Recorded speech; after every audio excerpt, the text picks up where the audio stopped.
Hey guys, welcome back to the Mind Body Broadcast with Austin and Marty, and today we're going to talk about genetics. Oh, baby!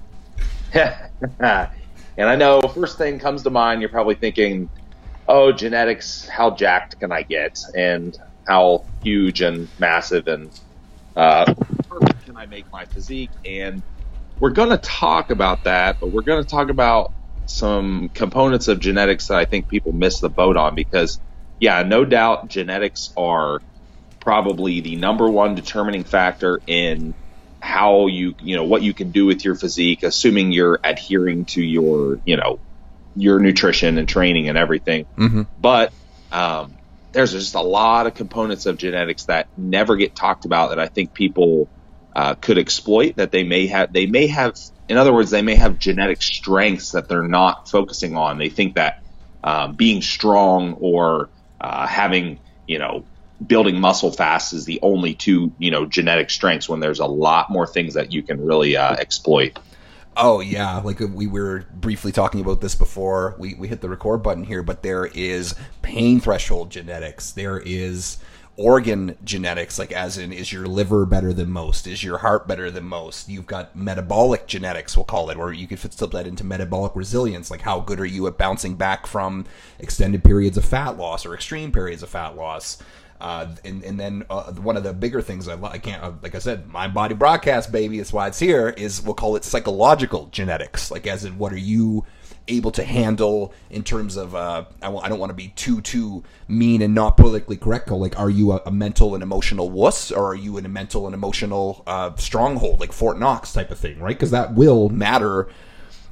Like I don't want to go too crazy on everyone here, but with the most God's given genetics people out there, that will say the classic genetics, which are like the muscle building and the muscle size and muscle shape, it's like if they don't have, we'll call it that psychological genetics, you can do something about it. But the people that have from a young age have those strong psychological abilities, they're going to go so much further then let's say the person that's just got the physical genetics in the muscle building and size and shape component, and then they might give up earlier, where they won't even come close to reaching their genetic potential due to other genetic factors. Right. So you see a lot of people you see that case quite often. Somebody that has exceptional muscle building genetics, or maybe it's even somebody like an athlete that plays a different sport outside of, physique realm. People say, wow, they really wasted their potential, right? Yes. So they wasted their potential. They had talent. And that's yes and no, because, they obviously, there's two parts to that. Anyone that goes through adversity and has to work hard for something, yeah, they're probably a little more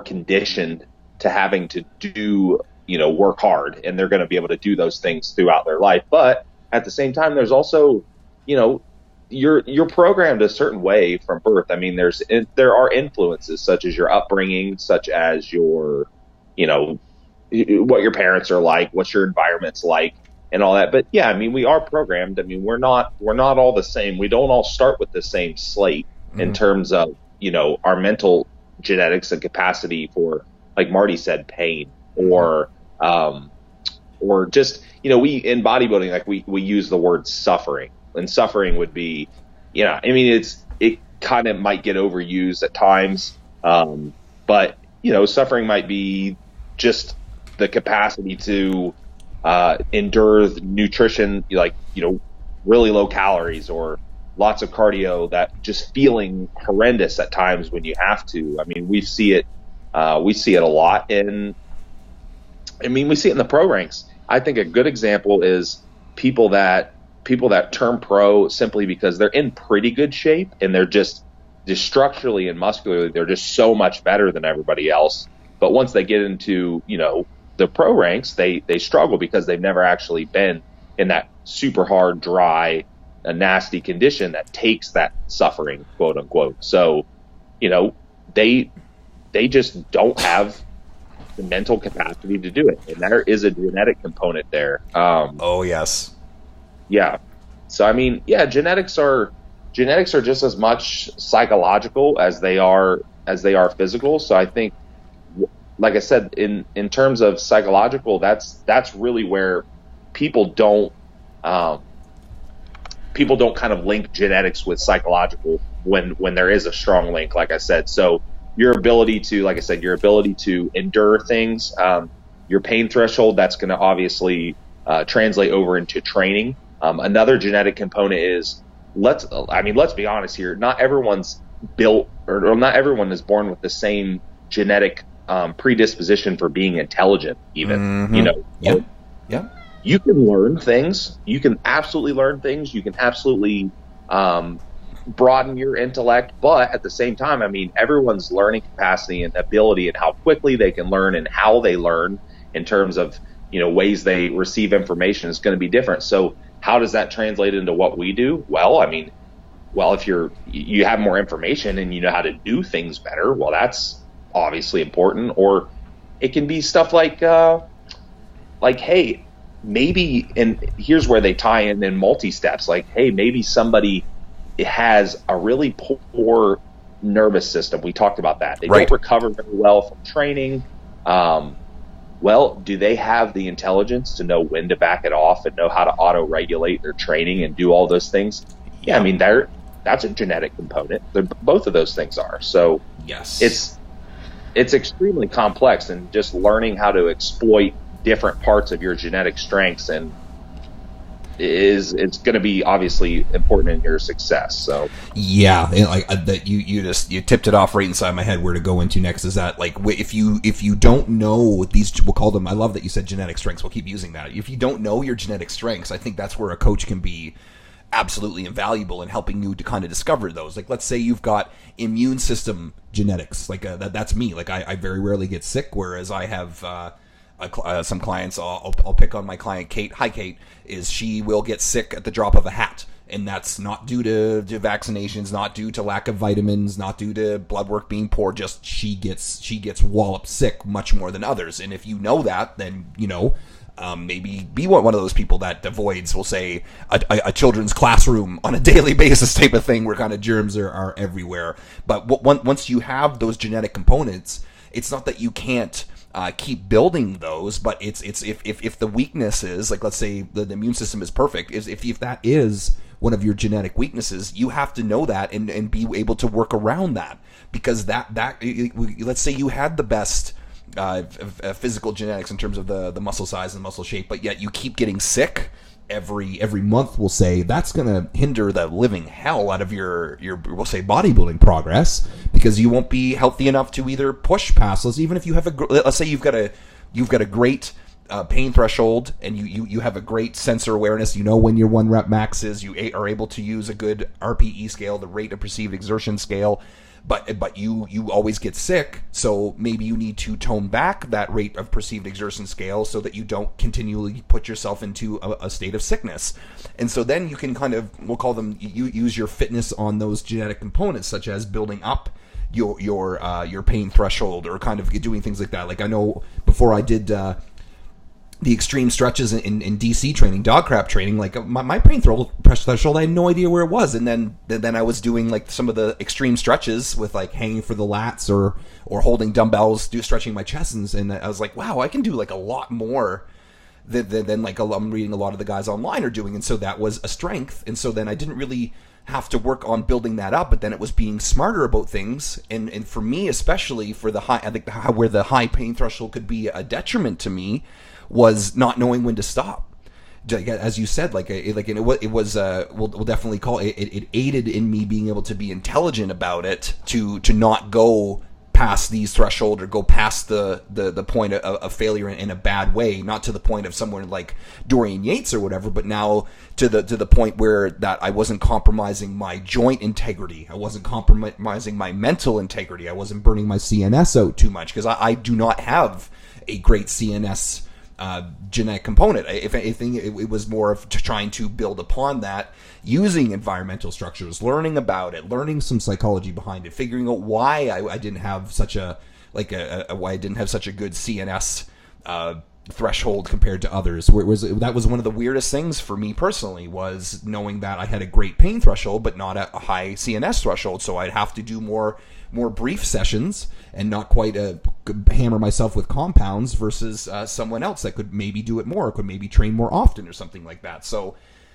going into those too, you can build up your weaknesses, and we talked about this briefly again. Is that if you look at posing, if someone's got great lat insertions and everything else, they not that they would have to hide their, we'll say, overpowering lats, but they can't pose where it shows them off more, that it would take away from the other parts. And that would be if you just simply focus on your strengths, and we'll say any kind of physique alteration, if you're trying to get lean, if you're trying to get bigger, and you focus only on those parts, it will become unbalanced. And the key to all of this stuff is balance is a very hilarious term. I don't want to get into an entire chat on balance, but if your lats are great and all you do is pummel your lats and make them bigger at the expense of everything else, you're going to be an unbalanced competitor, unbalanced physique.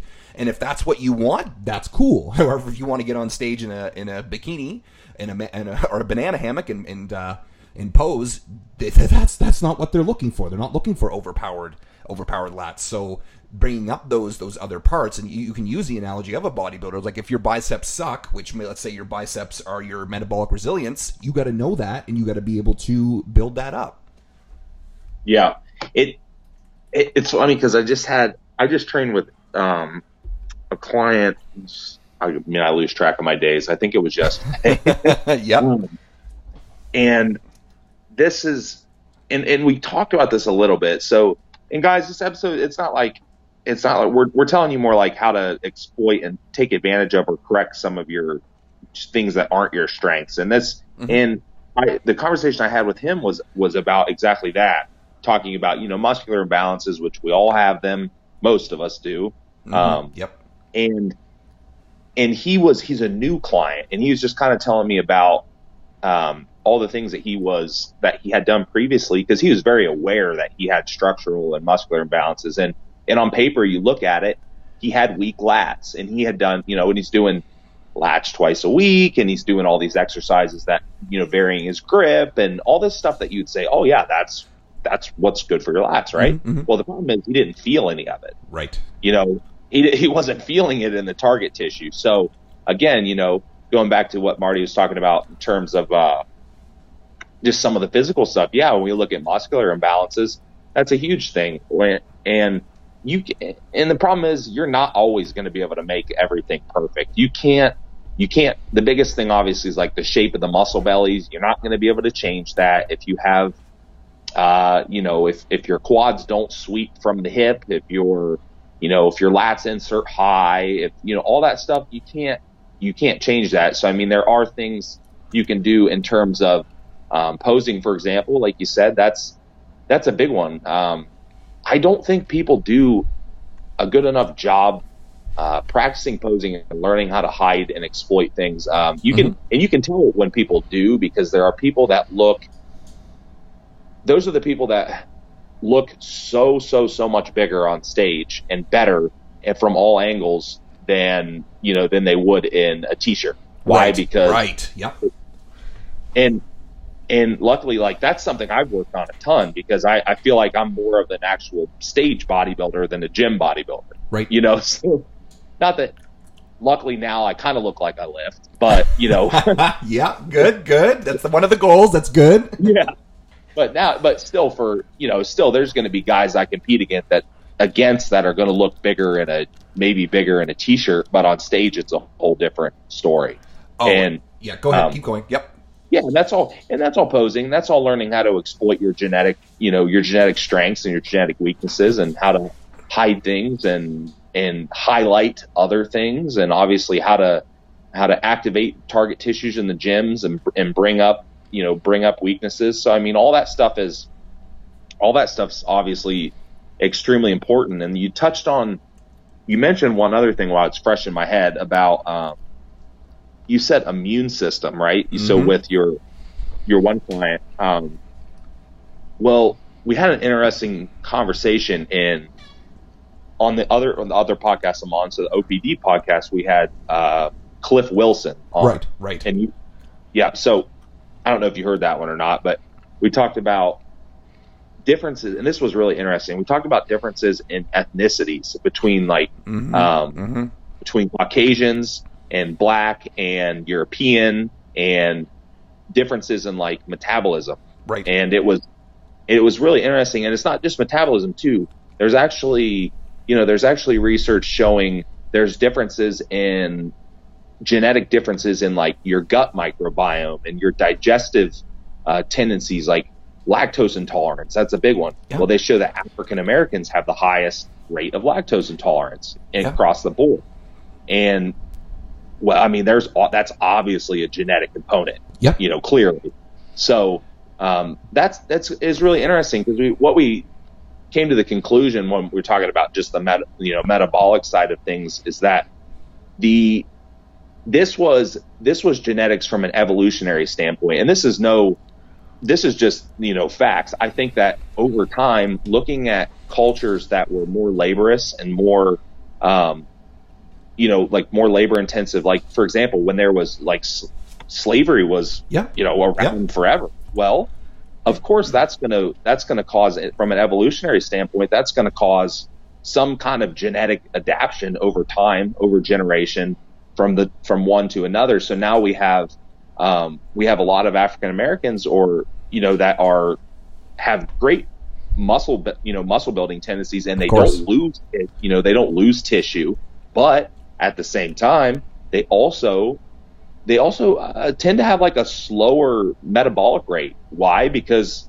well, I mean, if you have a lower calorie intake for years, it's a survival mechanism. So, and you can see it in shorter stints too. I notice it too with I notice it with myself. I notice it with like a lot of people that played. Well, I'll tell you what I really notice it with. It's a lot of people that were wrestlers. Okay. Now, and the reason I say that is because I think that just by default, they had done things, to maintain weight restrictions, and that probably weren't necessarily healthy. And they were in a low, always holding their body weight down, kind of stunting growth, and never always in like a caloric restricted environment and stuff. So once they, as they get older, that really starts to show up more and more. And they're the people that seem to have the heaviest adaptations, during like a contest prep, for example. Mm-hmm. Well, you could chalk that up as again, just a survival mechanism. That's what their body has adapted to. So from a genetic standpoint, I don't know how much translation there would be from generation to generation, but I would imagine there is some, just because I've kind of looked at because like I said, I was real big into the wrestling scene. I've kind of looked at families that had like long standing, that, every generation wrestled. And I noticed that of course, the genetic component, they were all short. None of them ever grew. None of them ever, ever got heavy. So, I mean, there's obviously like an evolutionary component to that. I thought that was really interesting when Cliff brought that up, and yes. In terms of the ethnicities. But it is an ethnicity, a cultural thing. Genetics are something that evolve over hundreds and thousands of years, obviously. So yep. But but then it's like, let's say you link that, right? And that's why one of the things is you don't get to pick your parents, right? And that's going to determine a lot of things. Is that if you have this, we'll say genetically resilient towards muscle loss, and then you pair that with someone genetically gifted immune system, then that you're gonna that's gonna more than likely genetically translate into your children. And like you said, there you go. Like if the longevity of that, and it's not like it's just happened over one or two generations of wrestlers, will say. It's probably, if we go way back in the family line, that's probably been around for, like you said, thousands of years. And that's just how we've evolved. And it's what we call I think they're like micro adaptations or microgenetic imbalances, something like that. It's like, even to the extreme degree when you see people that have like 6 fingers and things like that. Like, was that a genetic adaptation or was that genetic malformity? It doesn't really matter, especially but let's say a metabolism, you have a faster metabolism, and that's either going to be that's going to be both good and bad. Like we were talking about before too, that like some people are really damn good at losing fat, but they might not be the best at putting on muscle. And I'm the literal exact opposite. I don't have that hard of a time putting on muscle, but to lose fat, it's like when I dip, I really like to educate my clients on suffering versus sacrifice, and where, like you said, how someone genetically will have different definitions of that without them even knowing. Like someone could think that they're like, let's make it obnoxious, that a 500 calorie deficit to them is like meh. Whereas someone else, a 200 calorie deficit is like, oh my God, I'm starving. Whereas that could be just flat out the genetic component to it too, right?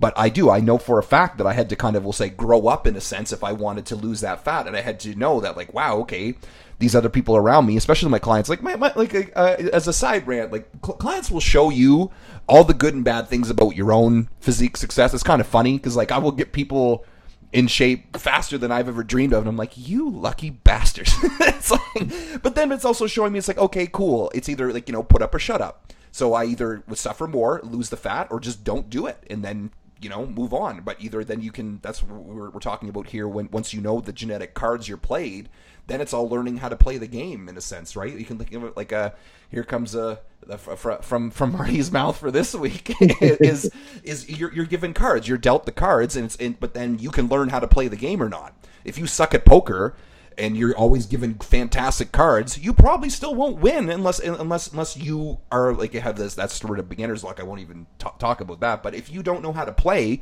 you might throw out the wrong cards, or you might do this and that, or you might fold too soon. Which is, you know what?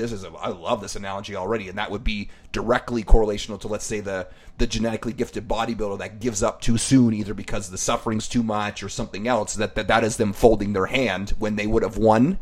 It's like, I mean, you see that time and time again. We'll say the genetically gifted person in the gym that looks great, stays lean year round, and doesn't really have a problem with body fat, but yet they're like, I don't think I really ever compete. It seems a little bit too hard. And you're like, oh my God. If you were to step on the stage, they would just be like a wrecking ball, right? But they're like, not my interest. It's like, you bastard.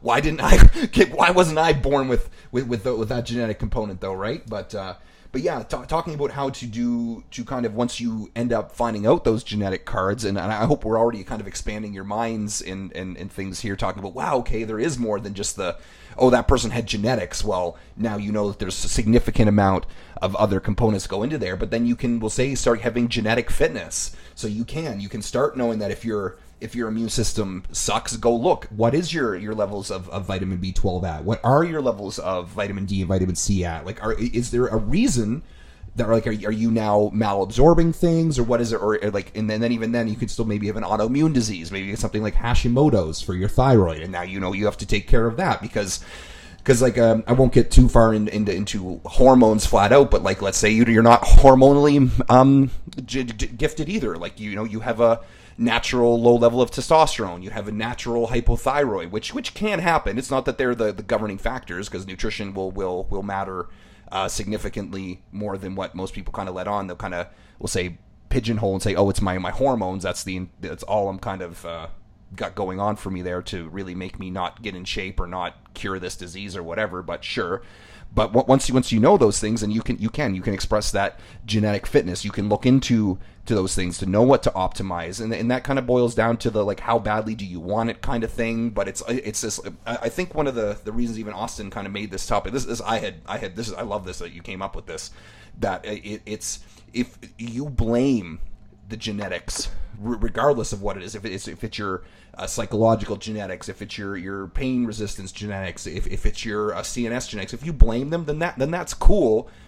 If you don't want to progress, and especially you can look at the genetics as like a links in a chain too. Like, if that, I'll keep using that immune system one just because it's so easy to use. But like, if you're building muscle, you're doing great over 3 weeks and then sick. Okay, cool. We're take about 3 to 5 days recover, and then you're building muscle and then sick, and then you need to build muscle and recover. But if you don't look into that weakest link on that chain, every time you use that chain, because we only get one chain because we can't really alter our genetics. Like, I know the China and everywhere else is trying to look into that and inject stuff in utero to like epigenetics and stuff like that. Like, that's cool. However, right now you're stuck with that one chain link. And if you never take the time to either solder that chain back together or try to get a better link, that is going to fall apart on you every single time. And to take this to the prep scenario is that if you know that you make it, in a sense, like 12 weeks, and that's your maximum you can possibly diet for, whether that's aggressive or easy, and you know around 12 weeks your brain starts going to other places, you feel like giving up in the gym, or you don't start enjoying it anymore, you've got to be smart enough, like you said, genetic IQ, which is just, your intelligence period about awareness or whatever. If you don't start recognizing that at every 12 weeks, I start losing motivation, whatever you want to call it, then that's on you, and you really can't keep blaming the genetics for it, especially if you keep showing up at this sport or keep trying and keep coming with the same results. That's not really a blame thing anymore. That's just now you don't want to do anything about it and are expecting new results with the same kind of efforts, and that's Einstein's definition of insanity. Yeah, yep, you're exactly right. So that's like, again, that's adapting to whatever your genetics are, and I think that people fall short too because they maybe they compare themselves too much to others, or hey, maybe they are working with the coach, but the coach just isn't really good in terms of those psychological cues. Like you said, they're just more like, hey, do it. Why can't you do it when client, Cindy right over here? Well, I mean, yeah, there's a point where you do have to overcome things. You can't handicap yourself necessarily. But you also don't have to be an idiot about it. Like, if there's a better way to do something, then why not do it? If there's a way that you can work around one of your weaknesses that makes your result better, then it doesn't make you weak. That makes you intelligent. That's, what I mean? That's not, I think people see it that way too. And I made a post the other day about something about, doing deloads in your training or knowing when to get out of a calorie deficit and stuff. And I said, these things don't make you weak. That makes you intelligent. Yeah. So that's definitely a component here to the discussion. But another interesting topic that we can touch on a little bit, because I know I get asked about this some, is, and I'm sure you probably heard at least a little bit about it, is the whole idea of like genetic testing and eating for your DNA. And go for it for sure. Go for it. Yeah, so we can go into this a little bit. There are some tests out now. There are a lot of like kind of hocus pocus, companies that, of course, hey, it's a trendy thing. They're going to jump on board. They're going to offer a testing kit. It's going to cost you, $200, and they're going to tell you what kind of food you should eat. And a lot of these are whatever they want to call it, dieting for your genetics or dieting for your DNA or whatever. And they, a lot of them they talk about foods. They also talk about macronutrients that you may utilize better than others. And some of them might go a little bit further into like disease risk and things like that. So there are some decent ones. I'm sure, at least here in the States, I don't know. I would imagine pretty much everywhere, from what I understand. The 23andMe is probably one of the bigger companies, and they have it started, and I believe it started as mainly like a looking at like history, kind of like your genetic history, but they've expanded the test. And what you do is once you get the raw data, there are other websites that you can run this raw data through, and it will give you, it'll spit out additional information for you. And what they're really looking at a lot of the time, they call them SNPs. It's spelled SNP. Okay. It's now SNPs, but they're basically just biomarkers of that you could look at, that if you plug into the program's going to help you decide if you might be at risk for like heart disease, or you might be at risk for diabetes, and obviously like a lot of these things they're genetic risk factors. So it's stuff that runs in your family, or cancer or whatever. And obviously that's a cool thing to know. Some people don't want to know it. Yeah, that's right.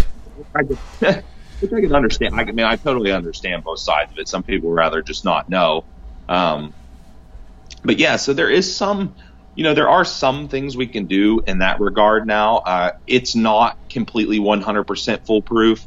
I have had some clients that have done the 23andMe test and have done and there's like an additional pack that you can buy with it that's a little more in depth, and we ran it, and I think that, like, looking at it, for the most part, it was a lot of stuff we already knew. Like, for example, they were carb burners. You know, they utilized glucose well. They didn't digest fats well. Well, the test kind of helped us show that, but we already knew it, type of thing. And then, you know, maybe they had high occurrence of heart disease in their family. Well, they already knew that because they know their family. But I think these kind of tests will definitely evolve as the years go on, and you'll be able to, and we may possibly be able to personalize, or at least solve some things that are a little harder to solve through process of elimination. I think it'll be nice for stuff like just digestive issues, food intolerances, stuff like that. I think it'll be helpful for us in the future as time goes on. I don't think we're quite there yet. I think the results are kind of shaky still. They seem decent. If you were somebody that had no clue and you had no resources and nobody that was intuitive enough to help you figure those things out, then it could be a great place for you to start. But I don't necessarily think, for most of us now that are pretty in tune with our bodies, I don't think that's going to be anything super groundbreaking. Yes. And that's it. Like you said my exact quote I was going to say about this. We're just not there yet. It's coming, and like the newer stuff is going there. But then what I see, it's just like what Gary Vee always says about like social media platforms, that marketers ruin everything. Like, remember when Instagram didn't have ads? Remember when Facebook didn't have ads? And then marketers came and they ruined everything, right? And then they started showing up with like magic supplement this, magic product that. Where I see that happening way too often, especially locally in Canada here with the DNA or the genetic stuff, is that they're charging whopping amounts for basically what you already knew, and it's taking advantage of people in a sense. And I'm not referring to 23andMe. I'm just referring to local people. Whereas they do like a saliva test, and now here is genetically what you should be eating. Whereas if we were to, you'd grab someone with a nutritionally balanced brain that knows how to look at things and go, okay, well, basically they just removed all the crap from your diet. Of course it's going to friggin' work, right? But then you can go further into things like food sensitivities and which are very real. Like there's some pretty neat testing out there for that. And one of my buddies, Tony, had no idea. They kind of took, I think, 15 foods or something like that, and they kind of put the foods at the end of a pin and kind of like stab the skin or pierce the skin a little bit with it. And I remember he's telling me about tomatoes, and they pierced his forearm with tomatoes, and it just blew up, and it looked like a tomato was underneath of his arm, and it was like, holy crap! And that's just how sensitive he was to tomatoes. And so it is heading there, right? And so like the genetic stuff, like, yeah, I the 23andMe, I've never had it done myself. I don't think off the top of my head I've had any clients do it yet, but they are the company that I believe it is heading there the best, in a sense. But yeah, and you summed it up perfectly too, that it's a more intuitive or in tune person is gonna know a lot of that anyway. It's like if you eat an apple and you feel like crap after eating an apple, you probably shouldn't be having apples, or outside of an enzymes not being there for apples for a while or whatever. But if you keep every time you eat an apple you feel like crap, stop eating the apple. Right, but then too, if you're hiring one of these, we'll call them the scam genetic companies, and they're basically saying don't eat crap, but without saying don't eat crap, they're fancifying it. I don't think that's a word, but they're making it fancified, saying, oh well, based upon your genetics, this is what's perfect for you, when really it's just a different form of a clean eating diet. Because I know some of them here, and I'm not going to attack anyone or any one company personally, but I've seen people put in like on a genetically based diet according to them, like branch chains from a certain brand, and I just have to roll my eyes. I'm like, really? Because genetically we know that. I'm just going to make fun of them because why not? We know genetically that muscle tech supplements are better for you. Get out of here. It's like, come on now. They're either selling you a product, and then that's kind of the take home message for a lot of this stuff, is that if you start seeing the genetic testing out there and it's interesting you, is that don't spend a lot of money on it, please. Don't go so far in over your head that now this is all it is, and now it's taking away from either your training intensity. It's taking away from the actual macronutrient ratios that are good for you. It's just be careful. Well, like I'm just amongst anything. Like we could even say that, chat. Be careful with coaches out there, right? But it's one of those things. I guess you have to be burnt before you know that you are burnt. You have to put your kind of hand on the stove to see if it's hot. But we can kind of tell you that a lot of this stuff the stove is hot. Don't get burnt. But I love how you said about that. What do you call it? The IQ can actually, or like how like some genetic components can actually be a hindrance to you. So like, we were just talking about this too. How like if someone with a higher IQ on things can be over analytical, and then change things too much or lead into things too much. Whereas now the IQ is kind of overruling rationale. Whereas, because I see this all the time. Well, I know a couple of people, like my massage therapist. He is so damn smart in the area of massage therapy, but then maybe in social skills he isn't the best. Like it's almost like a trade-off, right? And that's I keep going back to figuring out what your genetic cards are. Like, what have you been dealt for the game of life or bodybuilding, whatever you want to call it. But yeah, but even knowing that's a strength or a weakness. To kind of navigate the over analysis, if you have that high IQ, like that's now taking a genetic strength of yours, which is the IQ, and not letting it go towards something being so poor. Like just like, let's say if you have that metabolic resilience and you do get in shape better, quicker, your body bounces back quicker. That doesn't mean now instead of like 1 or 2 shows a year, you should do 7. Because now you might take that genetic component out and make yourself worse, and now your genetic strength that you had is going to be exacerbated, and now it's like leaning on one thing.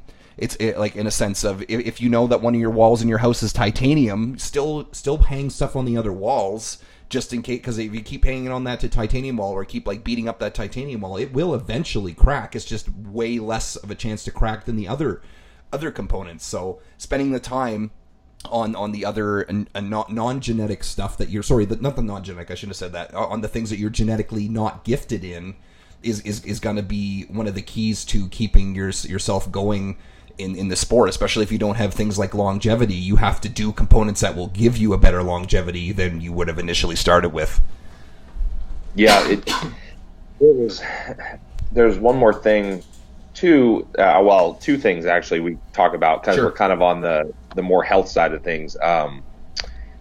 One, talk about and I think I think this is appropriate for the subject, and this isn't not to make it morbid or anything, but passing. We talked about Charles Poliquin passing recently, and he knew something, because he knew something was there before, because you mentioned it. I didn't know this, but it sounds like he had some insight into his genetics and into his predisposition to have a weak heart. That's right.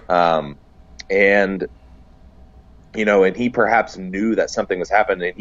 It sounds like he was taking preventative measures, at least. And a lot of this is hearsay. I mean, there's people that were closer to him than others, obviously, but,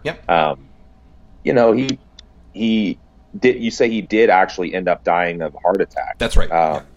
And yes, I mean, and from reports, he knew that he had a weak heart and that it was just a genetic, it was inevitable that was probably what was going to happen.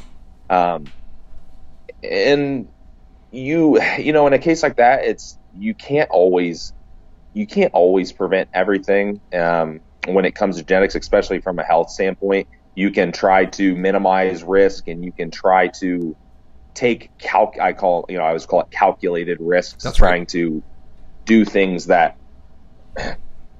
live your life, but still at the same time not be stupid about it. And this plays into, why am I mentioning this now? Well, this plays into our sport big time, because obviously there's a very healthy component to physique enhancement and bodybuilding, but there's also a very unhealthy component to it, depending on which extremes we're looking at. If we're talking contest prep, or if we're talking people that use performance enhancing drugs. I mean, there's until obviously, like, to what extent people are doing these things is going to make a huge difference. And my point is that it is good to know. I think it is good to know these things to an extent, and we have cues, like we see little cues, like our lab work, for example. Well, if you take person A and person B and they do the same exact thing. Let's say they go through a contest prep, and you do this, and it's the same severity, you could say.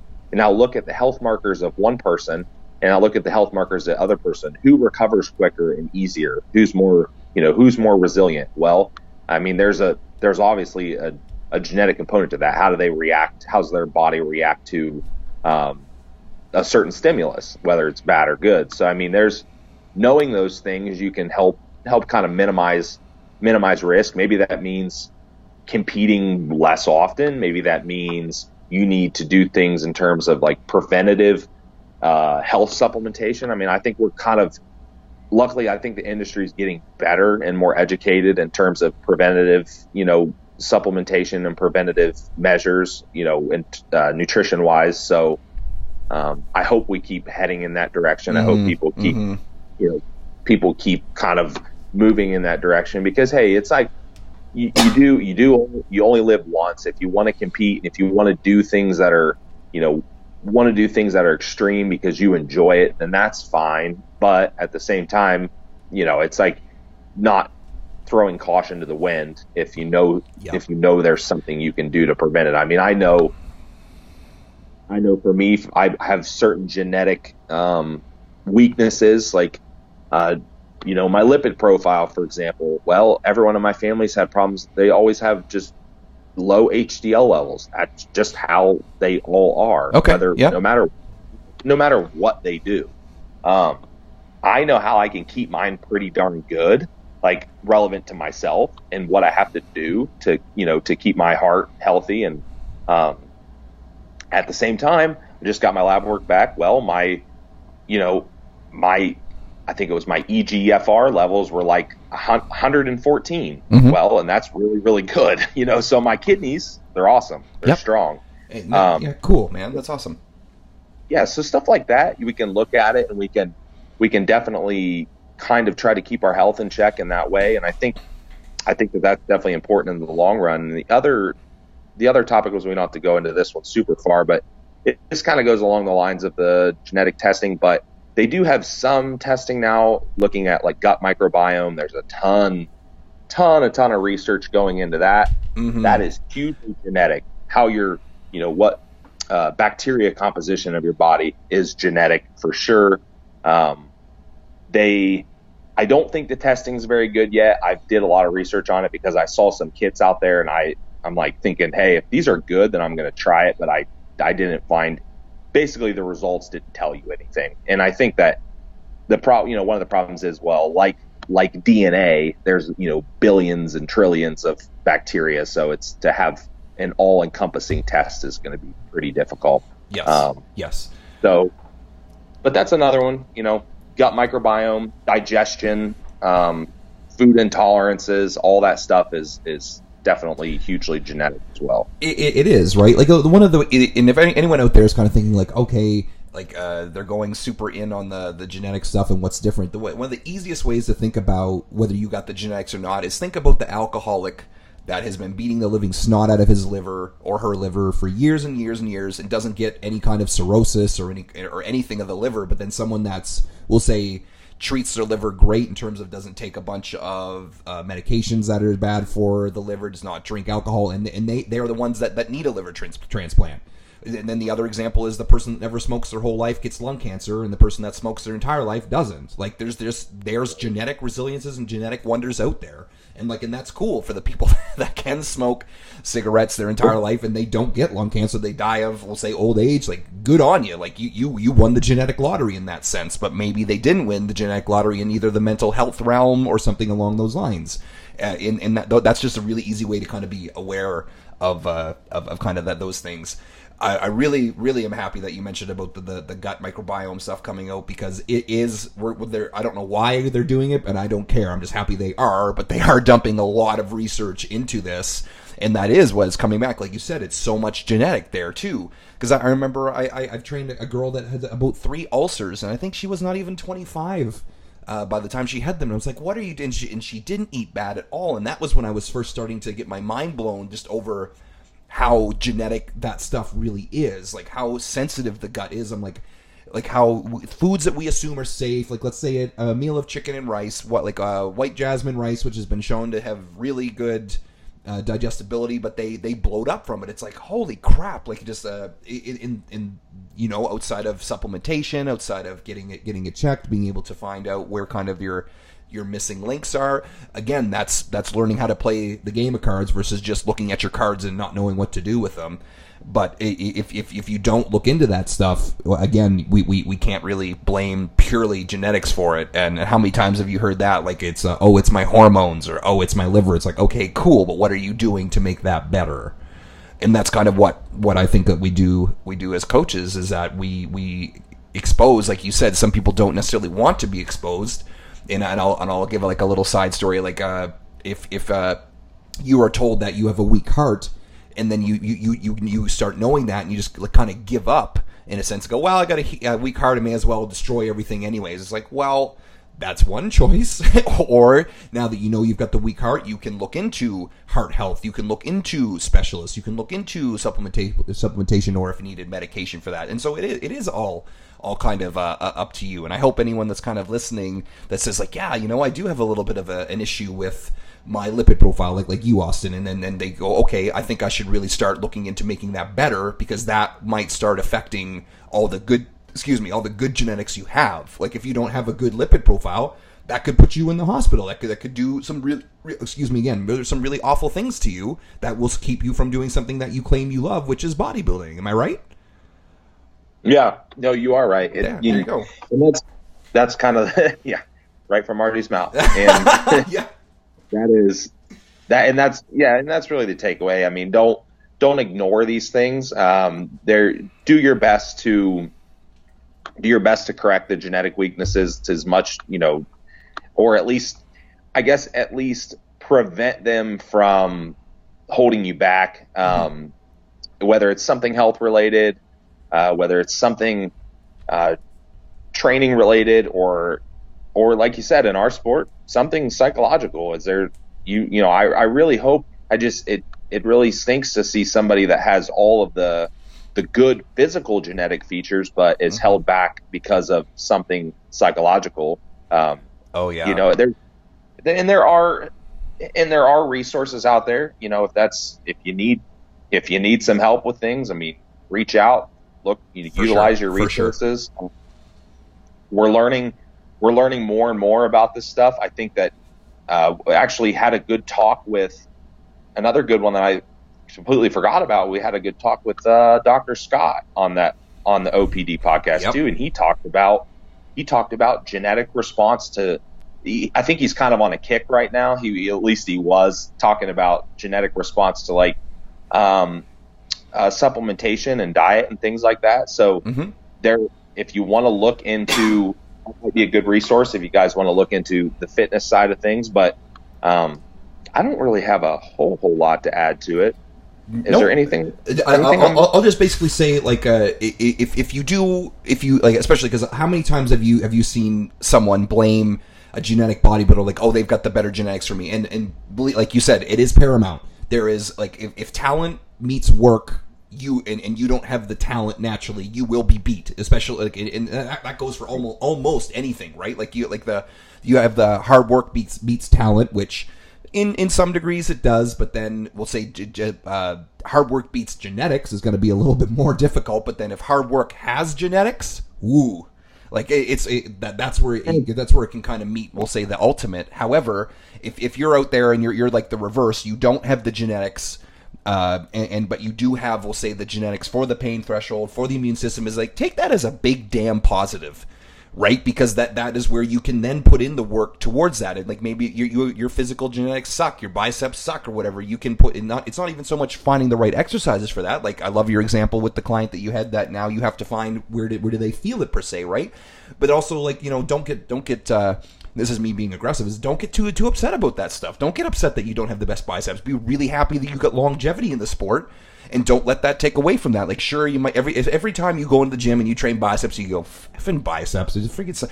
But why? You now, maybe you can train 10 to 15 years longer than someone else. Like, that's a positives, right? And I don't want to be frou happy Mega Marty over here, but you do like that. There's lots of good things about your genetics that you probably you maybe don't know yet, and figuring that out would be wicked. Like I was super cool to find, like when I wasn't getting sore and I had that better pain threshold, I was like, damn, this is awesome. But then to learn about the CNS stuff about myself, I was like, okay, and I kind of took that and was able to flip that around so that I was still diving into my genetic strengths and being able to train hard, just more brief, and just things like that. You're able to do that stuff, and that will help the mental fitness and the psychological fitness to go along with the physical stuff. Because as I'm sure you're aware, if you ignore that psychological fitness, or especially if you know you have bad psychological genetics, such as there's bipolar disorder, there's borderline personality disorder in your family,